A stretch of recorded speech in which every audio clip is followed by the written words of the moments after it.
And welcome back to the Upside Sports Network. My name is Michael. Appreciate you guys for joining us. Great day for baseball anyway. Got a big trade to announce. The Texas Rangers have added Max Scherzer to their starting rotation.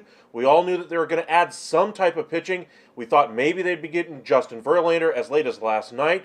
But it seems like they're going to the New York Mets for the other ace on that staff, in Max Scherzer. Now, the trade details are finally being flushed out. For the better part of 5 hours, we've really been trying to figure out what the details of this trade ultimately will look like. We'll get into those in just a moment. But what a nice addition this is for the Rangers to kind of boost their postseason chances. Today, right now, they are losing, I believe, to the San Diego Padres right now by a score of 4-0, kind of underscoring the need for some starting pitching there in Texas. Nathan Eovaldi has been announced that he's going to be skipped for one more start. I'm wondering if they're going to push him retroactively on the DL, or on the injured list, if you will, and just see if they can get somebody up from the minors for an extra bullpen day, etc., at least until he's fully able to go every single day. But Major League Baseball's trade deadline is just a few days away. Just a reminder for you guys, we'll be live all day for you guys on Tuesday, so make sure you join us live as we're going to break down every single trade from around Major League Baseball. So make sure you hit that like button on the video, subscribe to us here at the Upside Sports Network, follow us on Twitter at UpsideSN, and on Facebook at Upside Sports Network. Appreciate you guys joining us, so let's kind of dig into the big trade of the day. Max Scherzer goes from the Mets to the Texas Rangers. Now, what goes along with him? $35+ million. By the way, essentially the New York Mets are picking up the majority of the salary left on Max Scherzer's contract. We all knew the Texas Rangers weren't very likely to retain Martin Perez next year. Now they get Max Scherzer for not just this year, but they also get him for one more postseason run next year, all for the cost of what they're paying Martin Perez this season. The Rangers are only going to have to pay $22 million of the money owed to Max Scherzer this season and next combined. Great deal for the Rangers. Now for the Mets, they do basically buy a prospect here by including $35 million in the deal. Luis Angel Acuna, Ronald Acuna's brother anyway, is going to the Mets as the other piece in this deal. So got a lot of money in this deal, got a great ace, you got a top prospect, somebody who is inside that top 100 for the Major League Baseball prospects anyway. And the Rangers kind of viewed Angel as kind of their number 3-4 type position type prospect. So overall, this is a great trade for the Rangers. They didn't give up Wyatt Langford. They didn't give up Sebastian Walcott. There was some worry within the Rangers fan base that they might have given up Sebastian Walcott after he was pulled from a game earlier today, but that was mainly for disciplinary reasons. Took about an hour to flush out that information, though. But Acuna is the piece going to the Mets in return. Very good prospect going to the Mets. Mets did well here. Cohen has all this money, might as well use it to try to build your asset base, and this is certainly one way to do so. Now, Verlander is still out there. We'll see where they end up trading him. I think Verlander is very likely to be traded at this point. If I had to put money on it, I'd probably say Verlander ends up with either the Astros or with the LA Dodgers. So let us know what ultimately, or which team you think he ultimately ends up with. Welcome back, Clay. MLB is going to make another Cohen rule with these huge cash outlays. Quite possibly, I think they're going to let Cohen kind of take a little bit of his own medicine here as he tries to, buy prospects, buy the free agency, try to buy everything. And so far, Cohen's strategy just hasn't worked out. So maybe just the natural, the way baseball works anyway, maybe just the natural flow of the game might correct itself, and Major League Baseball might not have to step in. But I agree with you, Clay. Major League Baseball, I'm sure, is thinking of options that they have to kind of put more restraints on ownership who have these, never-ending, piles of cash that they can use at their disposal, however they see fit. But what a change this is for the New York Mets. They started the season as probably the, odds-on favorite on the National League side, outside of maybe the Braves and the Dodgers there. But Mets, with all the money they had spent, I imagine if they had gotten Carlos Correa, their season probably would have gone a lot differently. But things just never really got on the rails for the Mets, and they have decided to sell. And I think that's actually the right decision for Cohen. For all this, grief outside fan bases give to Cohen, Mets fans, I know you're probably griping about, selling here at the deadline, but that's exactly the correct baseball move to make right now. You're not exactly going to be able to be in contention right now, so why try to push forward just to be able to scrape by with the last wild card spot if you're lucky? This is exactly the correct decision that the New York Mets have made. Now, the San Diego Padres right now are on top of the Rangers. Looks like they got off the screen there, but they were on top 4-0 a moment ago. They won the game last night. We'll check in on kind of the wild card race for you guys. On the NL side, just so you can kind of see the juxtaposition of the Mets and Padres. As things stand right now, Padres are 6 games back of the final wild card spot, while the Mets are 6.5. I still think it's likely that the San Diego Padres still sell 1 or 2 pieces off of that team, but I don't think they're going to buy by any stretch of the imagination. I do think this is a move for the Rangers to kind of push them all in as far as going out there and getting the top relief option that's out there here on the market, going out there and adding a DH hitter that can add to their team, especially now with Jonah Heim being out of the lineup for at least the foreseeable future, possibly the entire season. It's going to be a pain management thing if he comes back at all for the Rangers. Surgery will eventually be required. This is probably the most embarrassing season in Mets history, most embarrassing season in all of baseball. I think you're understating that, Clay, just a little bit. Jose, Rangers increase their World Series chances to win the World Series by this trade. Yes, they did. In case you guys are wondering, the odds makers shifted the Rangers from 1,100 or plus 1,100 to win the World Series to 850. So we'll see if this actually happens. Now, remember, the Rangers still have more work to do. We saw in an MLB Network interview with Evan Grant, the Rangers beat reporter for the Dallas Morning News, that the Rangers are absolutely looking to make some more additions to that bullpen. They've been scouring it and scouring it. Evan Grant's words, when asked by Matt Vasgersian of MLB Network, what's next for the Rangers if this Scherzer deal gets done? Bullpen, bullpen, bullpen, bullpen, bullpen, bullpen, and bullpen. I might have missed a few in there. In case you guys didn't catch that, the Rangers need to make some additions to that bullpen. Aroldis Chapman's been great. He's had one bad outing out of the entire time he's been with the Rangers so far. Rangers recognize how dominant he is at the back end of that bullpen right now, along with Will Smith. And they're still looking for some more additions back there. We talked a little bit last night about Jordan Hicks possibly going to the Rangers. That was part of the discussion as well with Evan Grant and MLB Network, how Jordan Hicks could be one of the guys going there. One of the highest average fastballs in all of baseball, regularly gets over 100 miles an hour, and has worked with the Rangers pitching coach Mike Maddox. Interesting note with him, he's also worked with Max Scherzer before in his 2 Cy Young seasons there. So kind of keep that in mind when he was back with the Washington Nationals anyway. Mike Maddox was the pitching coach there. And just kind of keep that in mind when you look at Max Scherzer's numbers. While they might not necessarily look like the Max Scherzer of old, getting with a pitching coach that he's familiar with, getting into another competitive situation here, on top of division, I'm sure is going to rejuvenate the juices for Max Scherzer. I still have the same concerns that I had going into the season for Max Scherzer with the Mets. Is he going to be able to make it through the entire season, be able to take the ball in Game 1, or is he going to flame out like he has the last 2 years? That's the one issue I worry about with this type of a trade for the Texas Rangers. In either event, they still get a frontline rotation starter for $22 million for a year and a half. That's pretty good dealing there by Chris Young.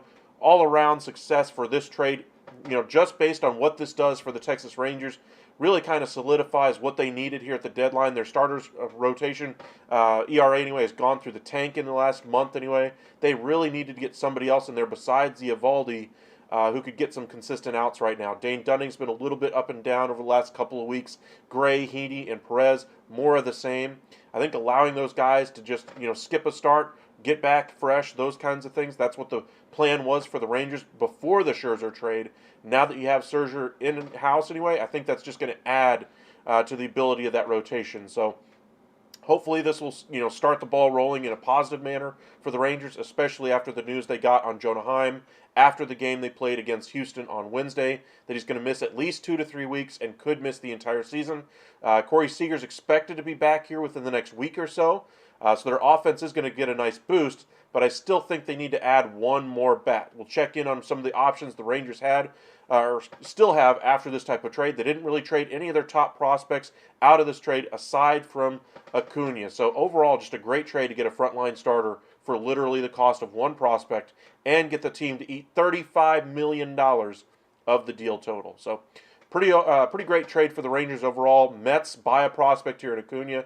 They did what they could. As you saw the comments after the game last night for Scherzer, he basically wanted to be out of town after the trade of Robertson. He said, hey, if we're not going to compete here, I don't want to be here. So tells you just how important winning is to a guy like Max Scherzer. Welcome back, Mark. Interesting that Scherzer exercises option for next year as well. Well, I think that's the caveat for the Rangers. They weren't going to do this type of a deal unless he exercised the option. I imagine if he didn't, exercise the option, they still would have at least considered doing the deal if they couldn't get anything else done right before the deadline. But this is a lot of money we're talking about, and as far down the road as they got Scherzer to basically say, yeah, I'm willing to go there, but I'm not willing, to sign on the dotted line already for my player option. Well, it sounds like when push came to shove, Scherzer said, hey, I want to be in a winning situation rather than on the New York Mets right now, and I want to get out of town and on to my next destination as quick as possible. And Texas is a pretty good place to play right now. The payroll is certainly a lot higher than it ever has been for the Rangers. The investment is really there from ownership. Front office is really doing, literally everything right now to try to make this team a contender.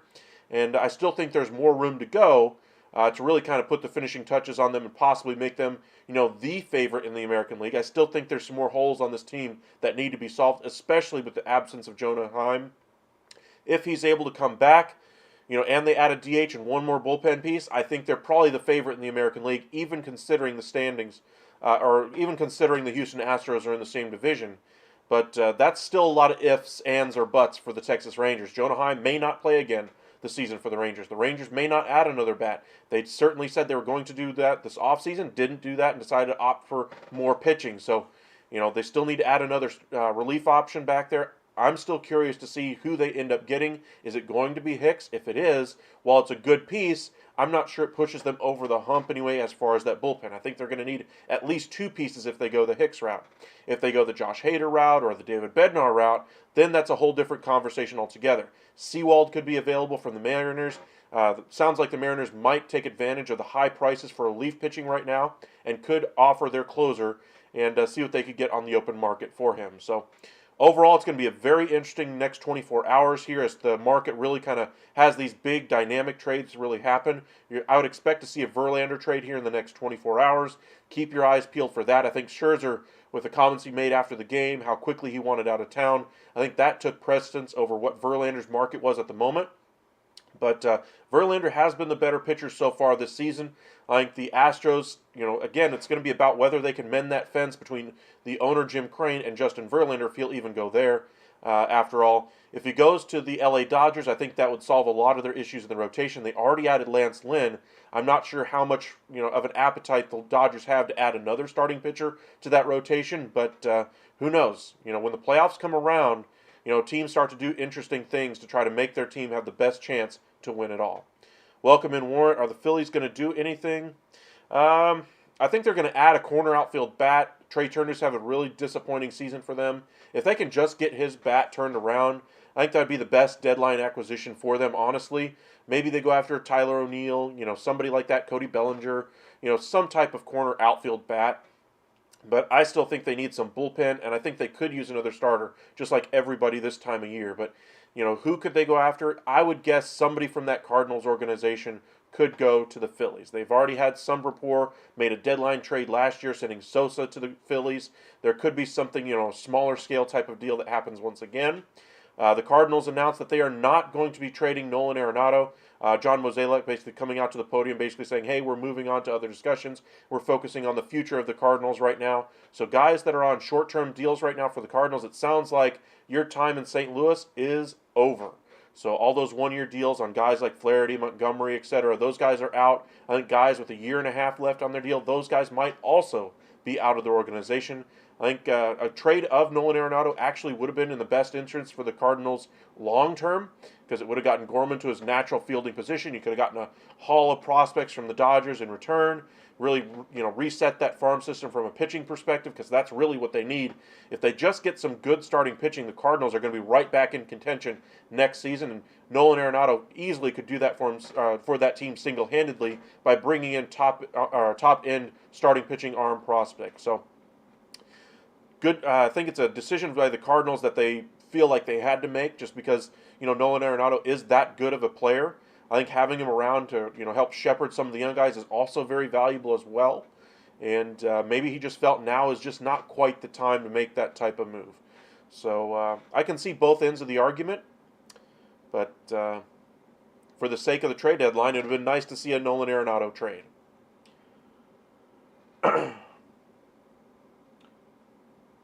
Major League Baseball's 44th prospect, I think, is what I just saw for Acuna. The Mets are getting. Pretty good deal there. Kind of gives you an idea what a trade might ultimately end up looking like for Justin Verlander as well.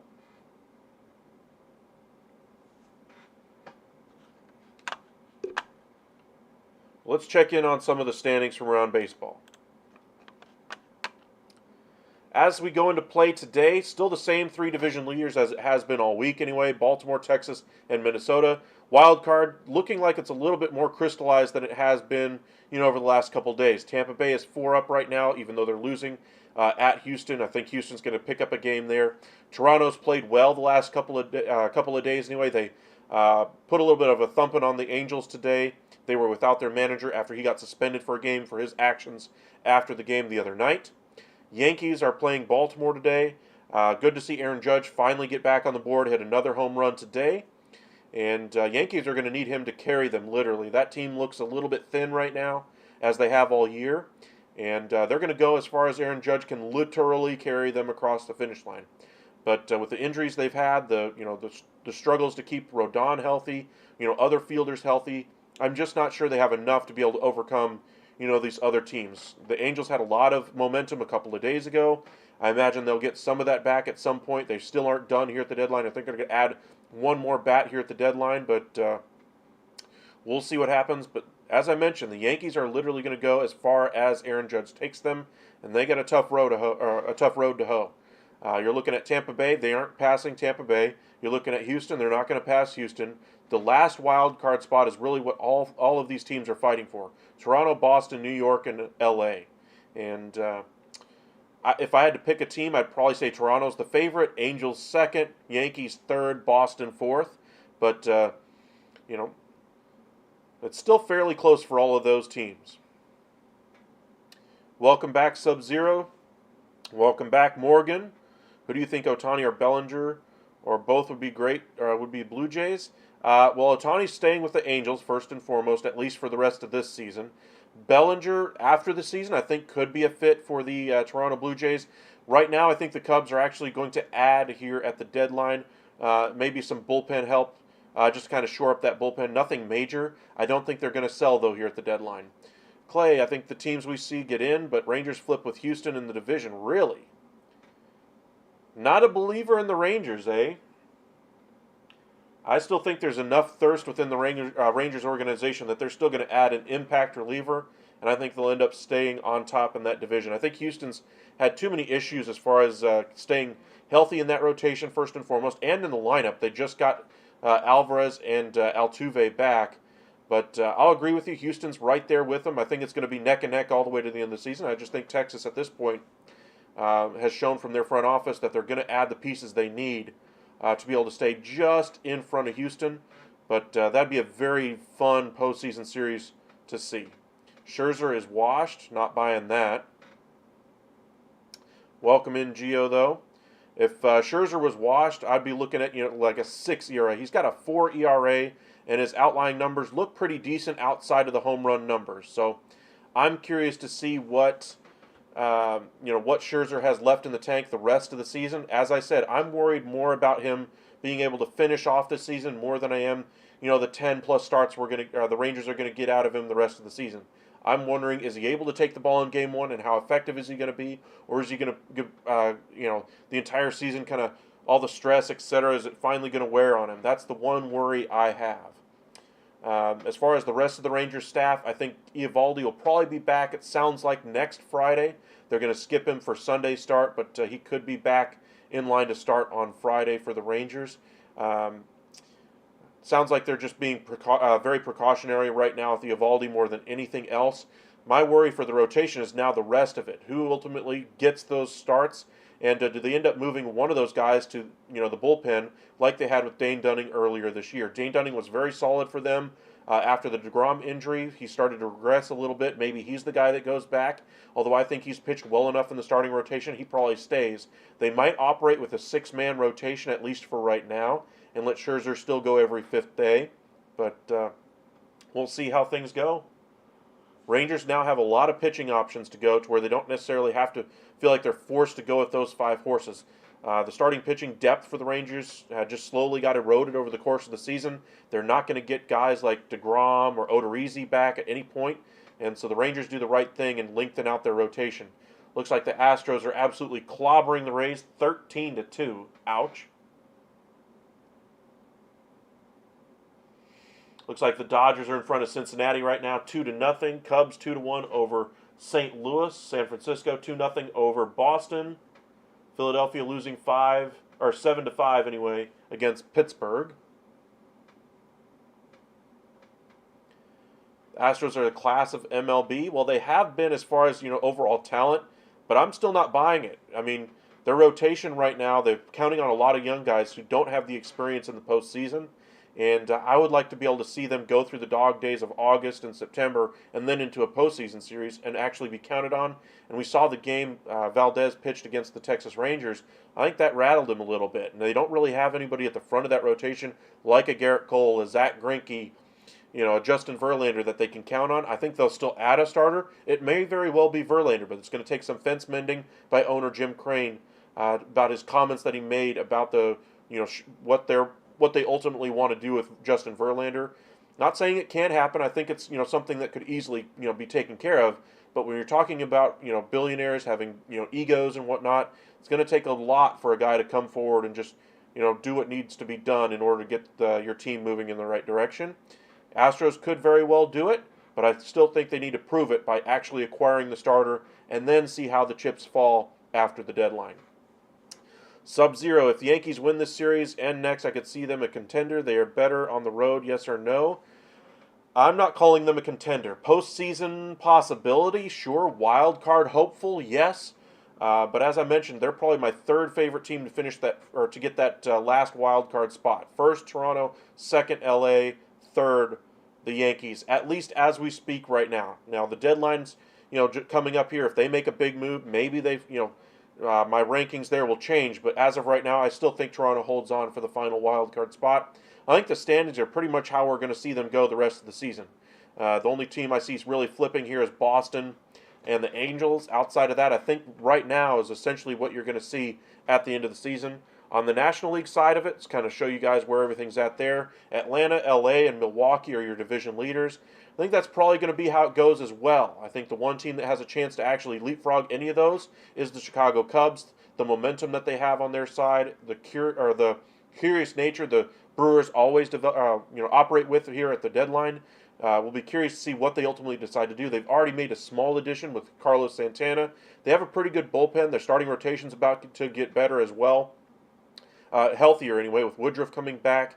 And I still think they're going to hold on to the division. As far as the wild card picture, Philadelphia, I think, is probably going to hold on to one of those wild card spots. I think they're going to add at least one or two small pieces to that team. I don't think there's a big aircraft carrier addition to this team that's really going to push them over the top like a Trey Turner type of addition.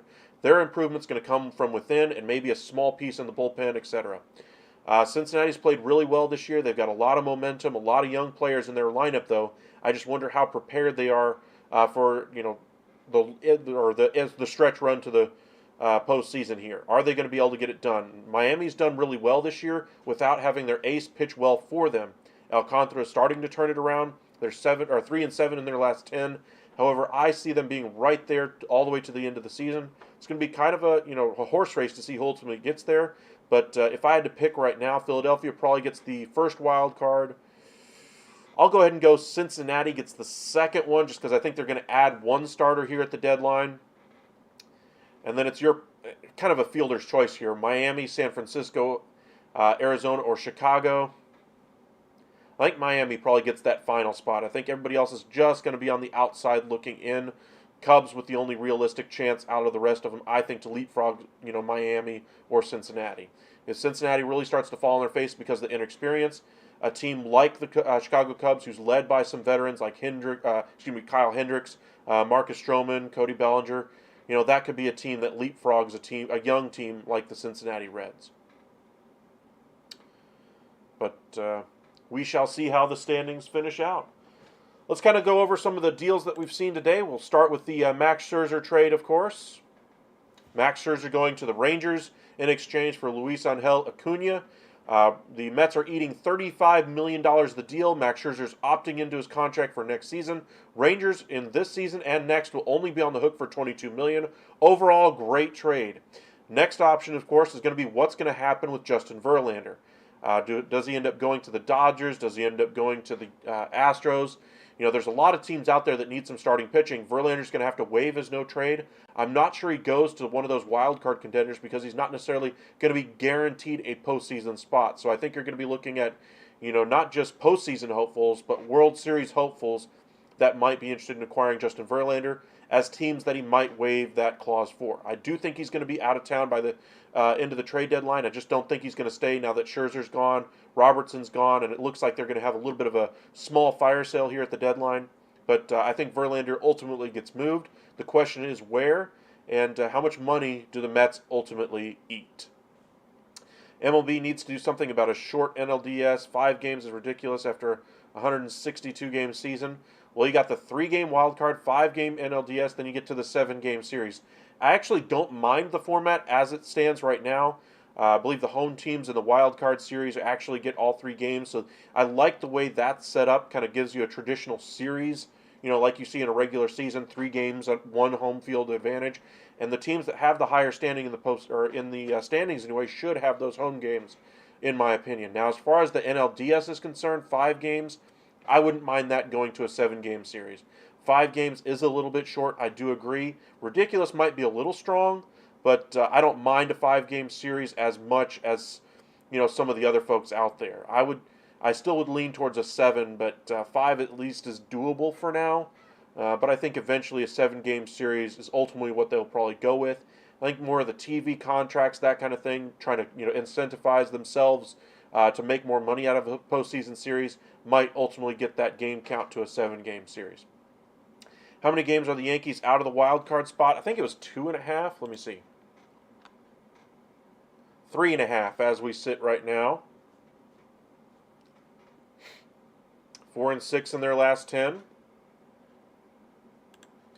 Talked a little bit about the Nolan Arenado buzz, that they're not going to go ahead and move him. Dodgers made their addition yesterday, bringing in Lance Lynn and Joe Kelly. Now that Scherzer's deal is finally done, that seemed to take up a lot of the talk on the market today. But we're finally going to see some other deals, I believe, later on tonight. Some of the bigger deals that we've all been waiting for, I expect will probably happen tonight and into tomorrow as well. Make sure you hit that subscribe button. We started a little bit early today, so make sure we could kind of talk about the Max Scherzer deal. We'll put some videos out about that tomorrow morning, and we'll probably do a live for you guys tomorrow earlier than we normally would, just to kind of discuss, some of the trades that may have happened in the overnight hours. And then again tomorrow night we'll be live for you guys around the 8:30 hour, breaking down all the trades from tomorrow. So make sure you hit that subscribe button, hit that like button on the video. Really does help us out. Follow us on Twitter at UpsideSN.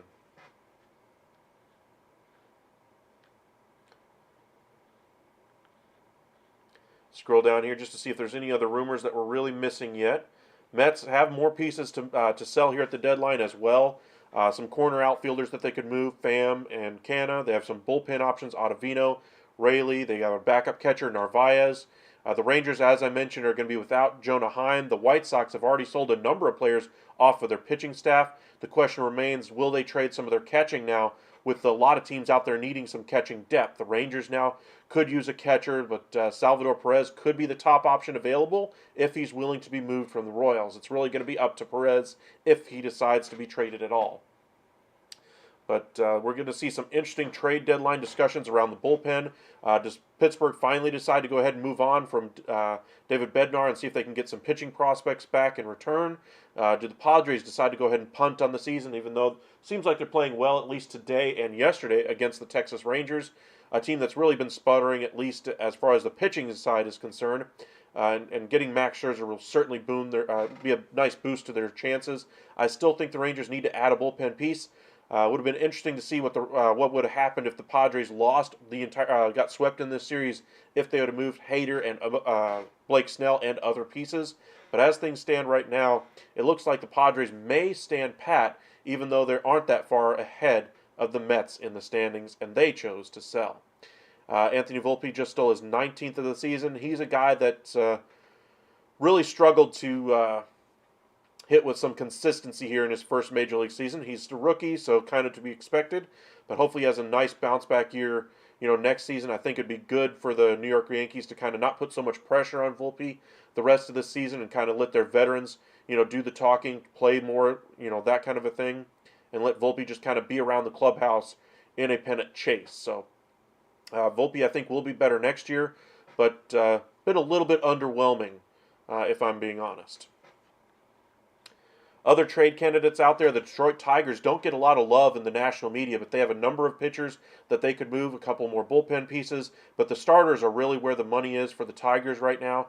You got a couple of them. Eduardo Rodriguez, anyway, is expected to be moved. I'd expect him to probably go to either the Diamondbacks, Reds. He seems to be that type of fit for those teams, maybe even the Baltimore Orioles.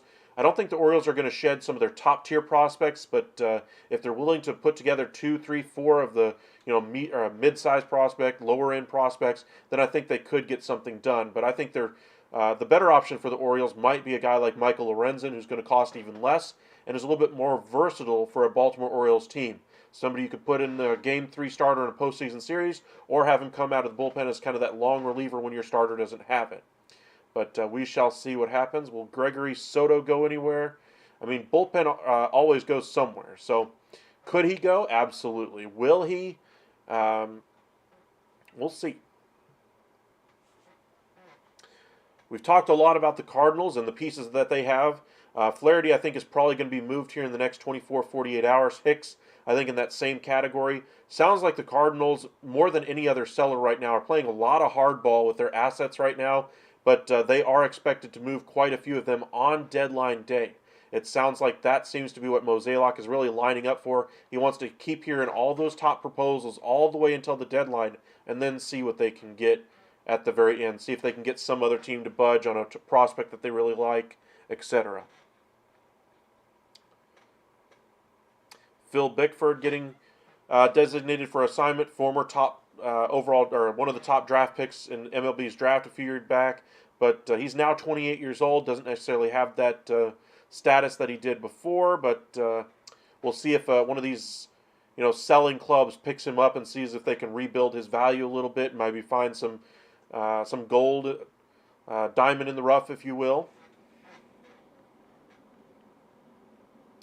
Mentioned that the Rockies had selected Chris Flexen, and now they've officially done it today.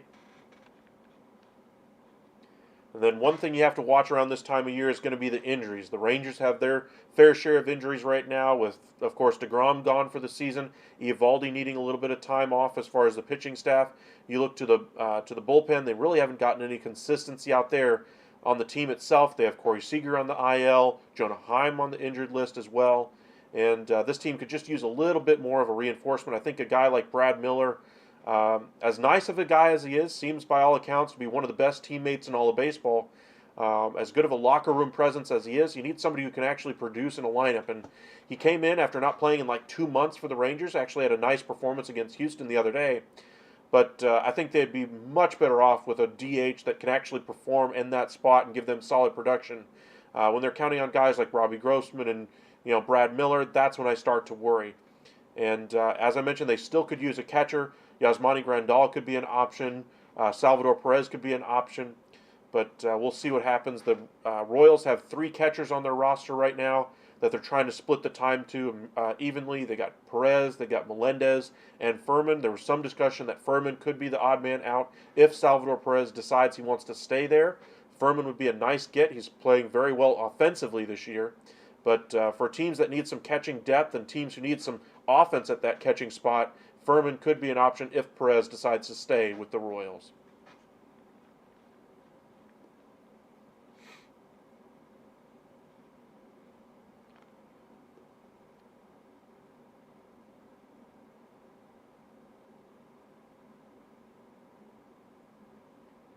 Looks like Texas is being shut out again through 5 innings right now. 4-0 against San Diego.